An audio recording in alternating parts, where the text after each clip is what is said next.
Please welcome President and CEO of Hyatt Hotels, Mark Hoplamazian, in discussion with Skift Senior Hospitality Editor, Sean O'Neill.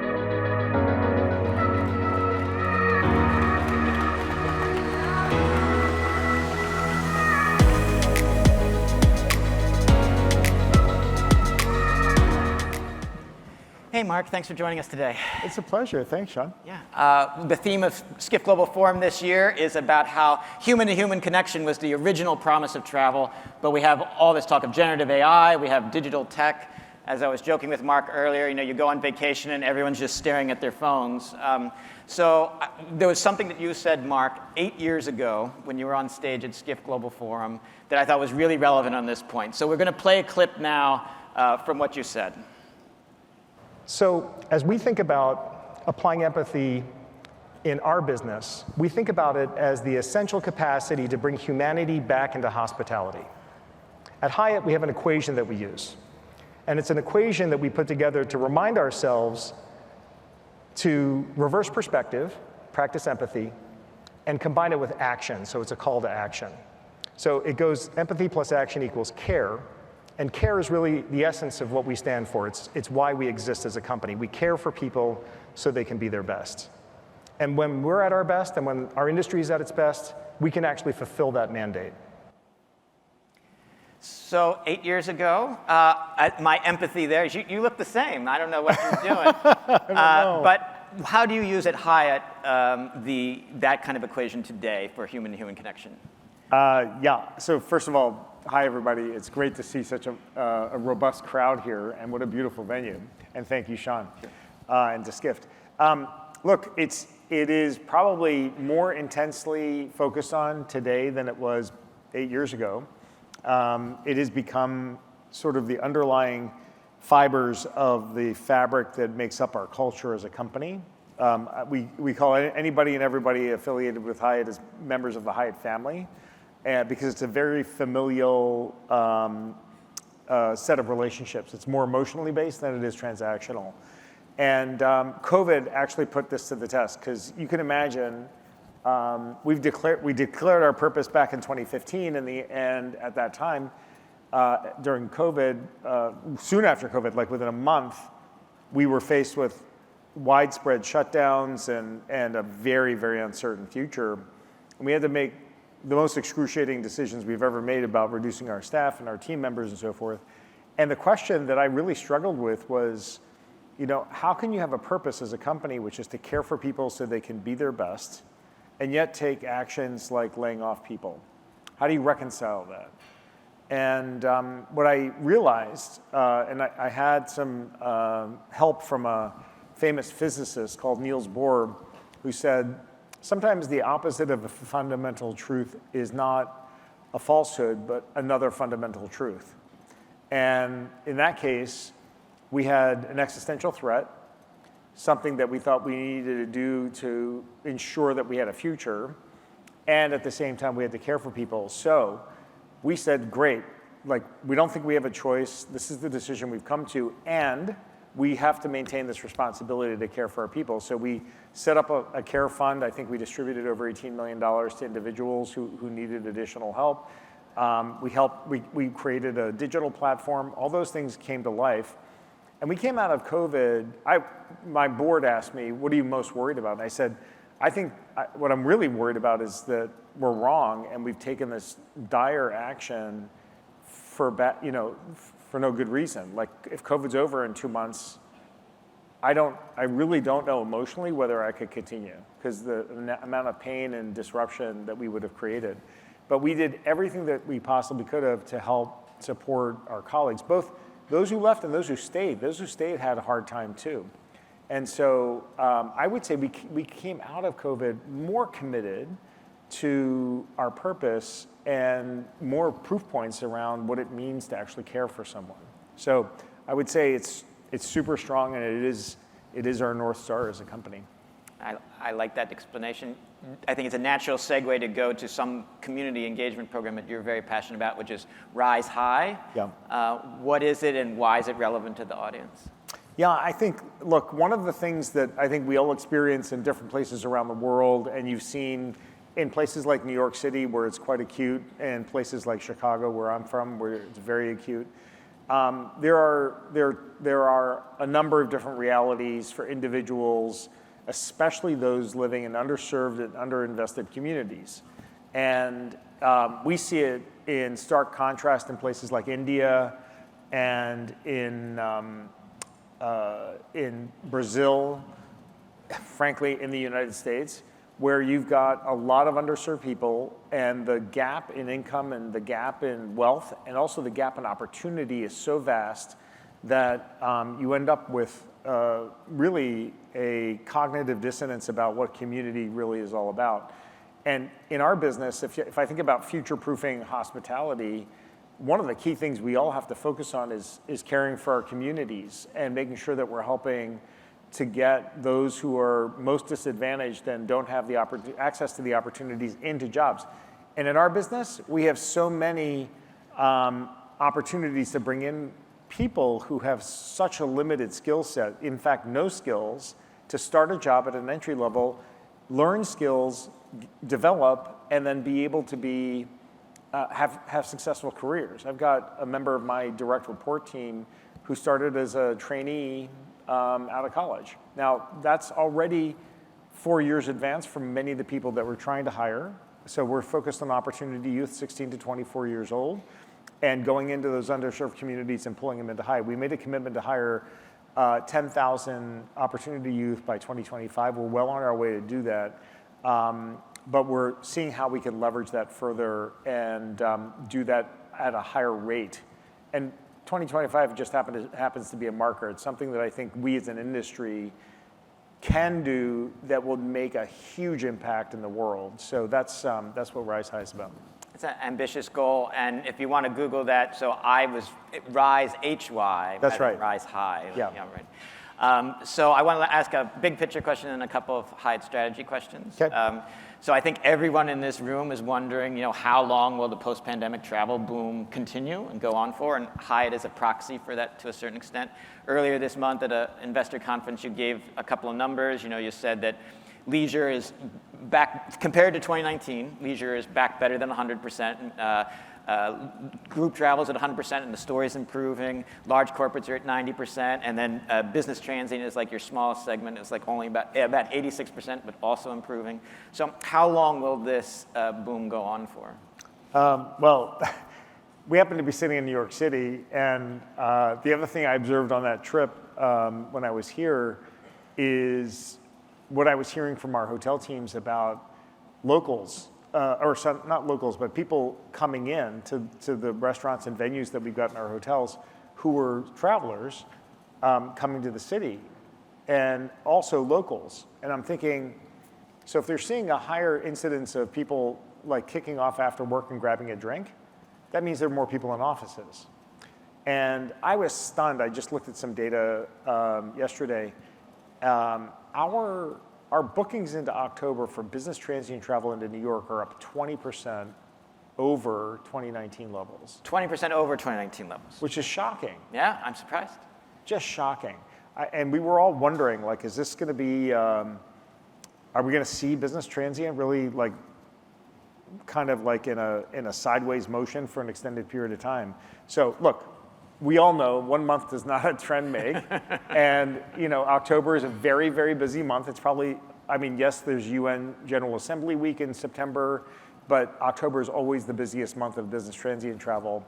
So I'm not going to extrapolate and pretend that that's what it's going to look like forever. But neither is it true that Bill Gates, who in August of 2020 said, business travel will permanently be reduced by more than 50% for every major corporation in the United States. It's Bill Gates, after all, and everyone thought, oh, he must be right. In this case, not so much. So I think yes, it's been a boom. I think if you really want to disaggregate that, the boom has really been in leisure. And that's now normalizing seasonally, because last year Omicron killed the first quarter, and then the second and third quarter there's so much pent-up demand.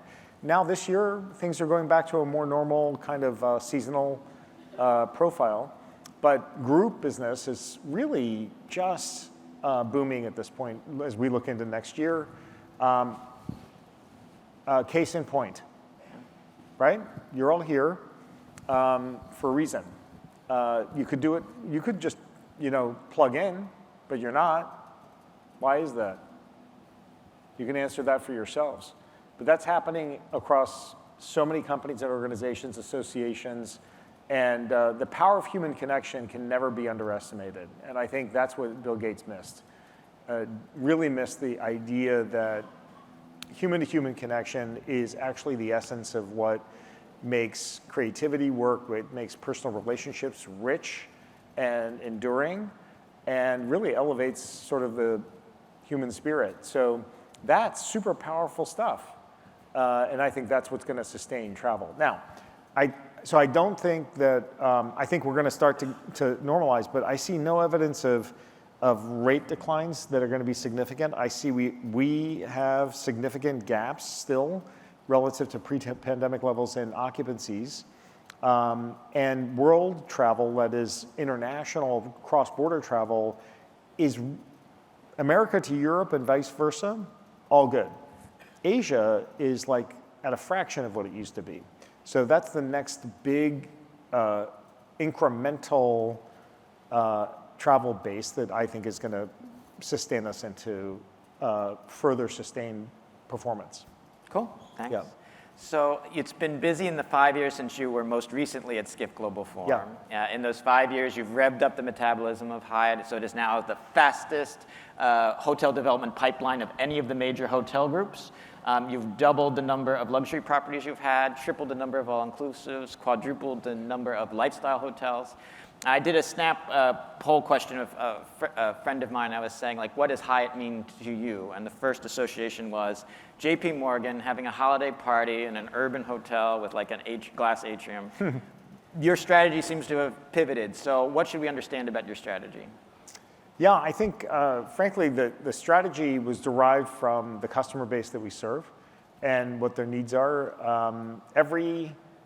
Everything that we've ever looked at buying as an M&A matter or developing has been through the lens of, is the customer base that we can serve a customer base that we know well but want to know better and deeper and broader? And secondly, if it is a customer base that is similar to our existing customer base, which is at a high end, I mean, we serve more the high-end traveler than we do the full measure of all travelers across all the segments in our industry. If they're at that higher level of spend rate, is it an expansion of our existing customer base? And I'll just give you a couple of examples. I mean, we've done quite a few deals. We bought Miraval, we bought Two Roads Hospitality, which brought Thompson Hotels, Joie de Vivre, Destination, and Alila.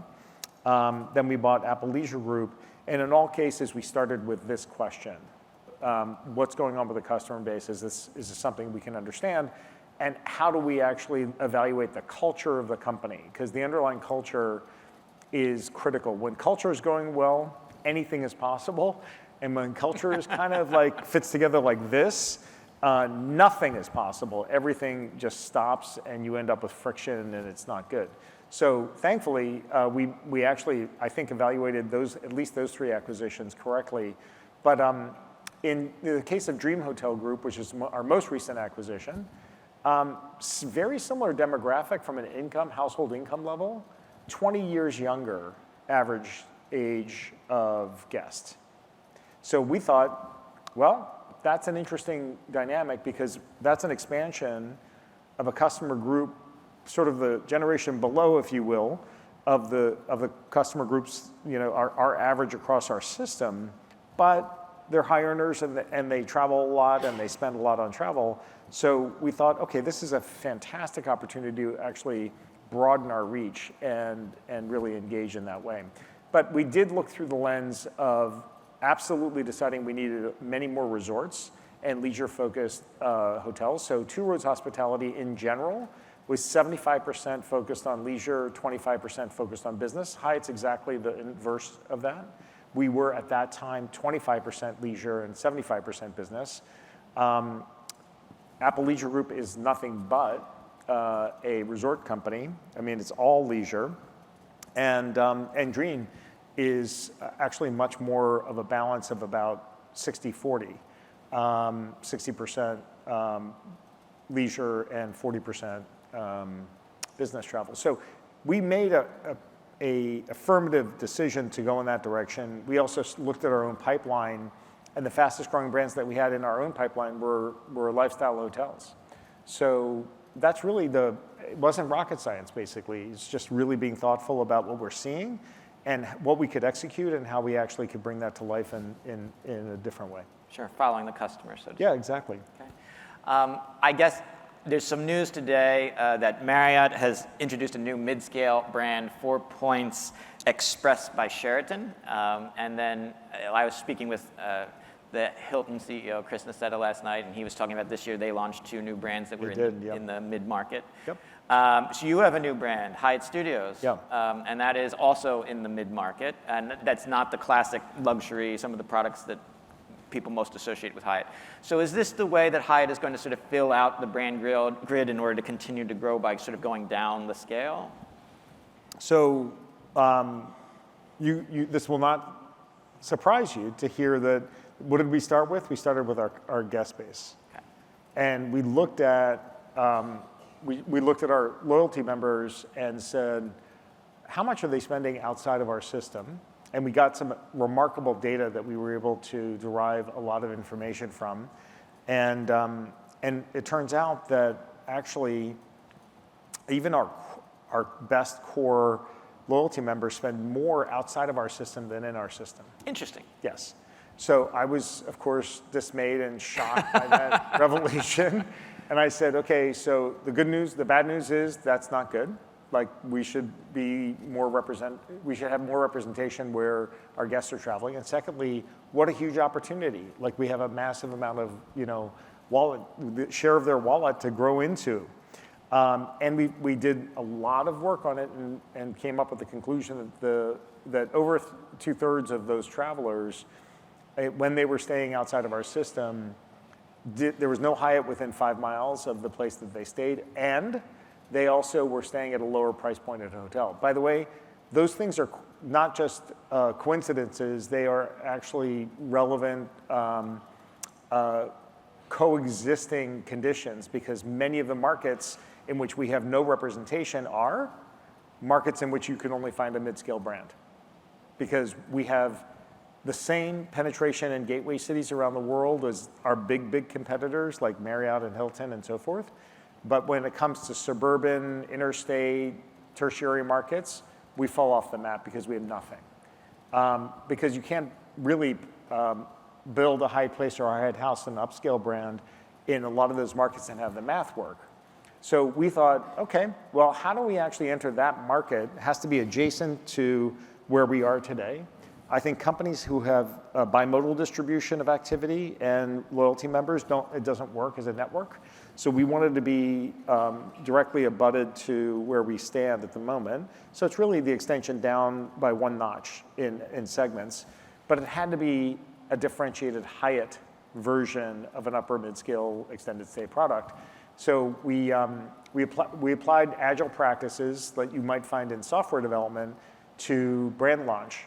And just to give you a rough comparison, it took us 21 months to get Hyatt Place launched, even after we bought a AmeriSuites, which came with 140 hotels. 21 months from the time we closed the deal to the time that the brand was actually launched. In this case, it took us less than 5.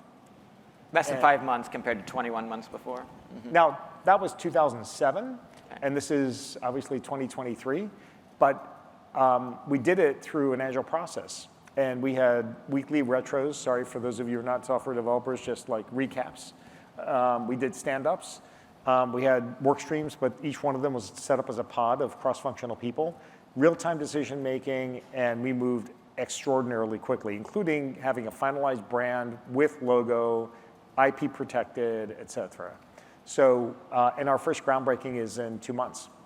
So this has been like a real vision from our perspective about what's possible in terms of how you move quickly and how you differentiate based on, I would describe it, to borrow an old phrase from BCG, time-based competition. How do you actually create response time as a competitive advantage? So But the customer that we expect to serve is largely, our own, plus a bunch of others that will be new to Hyatt because they frequent those markets, but they don't see us there. So that's really where it came from. Okay, I like that. I think the hotel sector gets dinged from time to time about not adopting techniques from outside or not being on the cutting edge. And overlaying an agile software development model on brand development, I think, is sort of like a great innovation.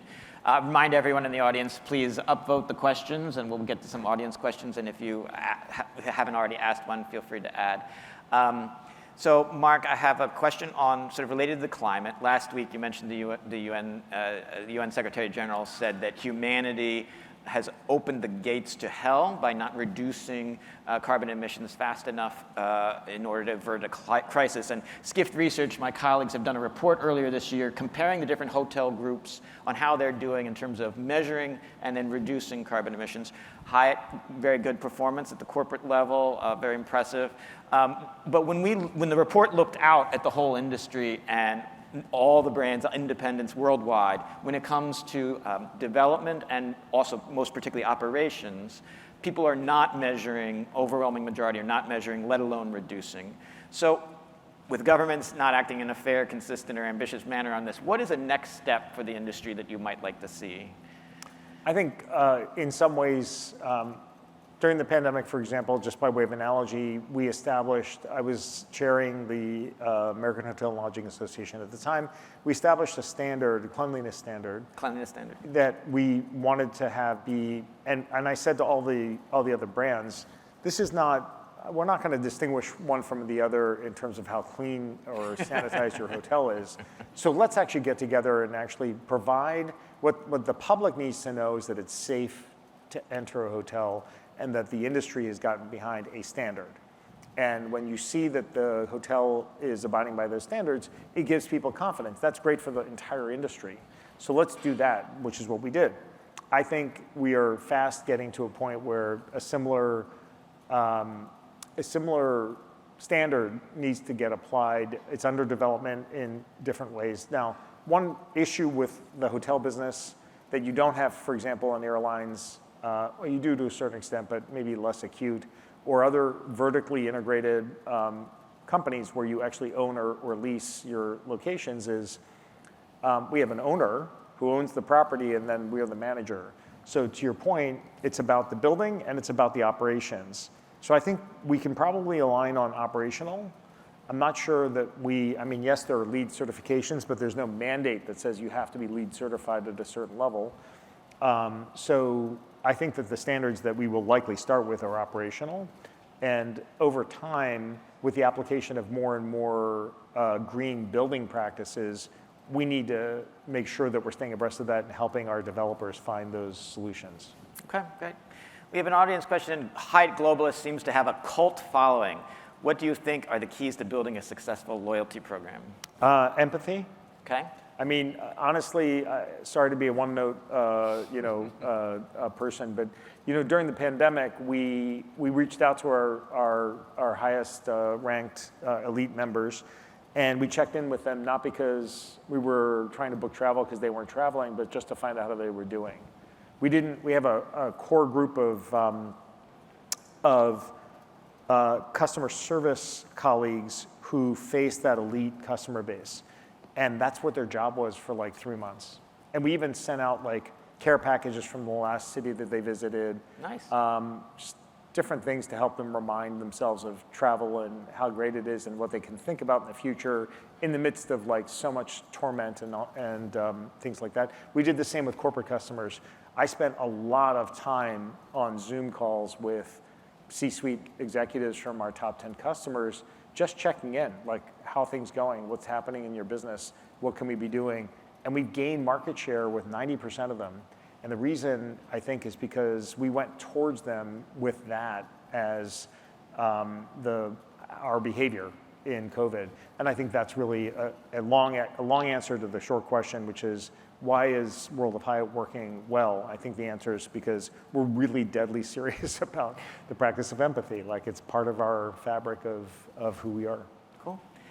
No other major hotel group has placed such a big bet on China, domestic China, because 40% of your pipeline is in domestic China. Yep.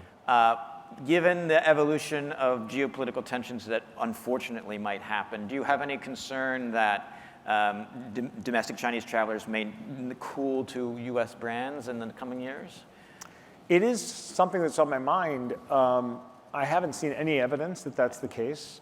I think one of the things that we focused on when Hyatt was established in Asia back in 1968 was we had to have phenomenal food and beverage operations. We had to have the best cuisine. We had to represent local cooking styles. And so we became known across most of our Asian hotels as having excellent food and great venues. Some of my Chinese colleagues like to say that the best way to the heart of a Chinese person is through their stomach. That's worked really well, and it's kept us relevant to the Chinese population. Now, do I expect that governments will step in and tilt the scale in some way, shape, or form? I don't. I mean, we're not a strategically sensitive industry, so I don't think so. And moreover, I think we are really focused on helping to care for our colleagues there, helping them advance, staying in touch with their families, because many of them are from different provinces. And I think that's good for the country. Yeah, I agree. And so as long as we do things that are people-focused at the human level, right, for people that we touch every day, I think we'll be fine. And improve the care. Yeah. So much. Great talking with you. Thank you so much, Mark. Appreciate it. Thanks. Thank you.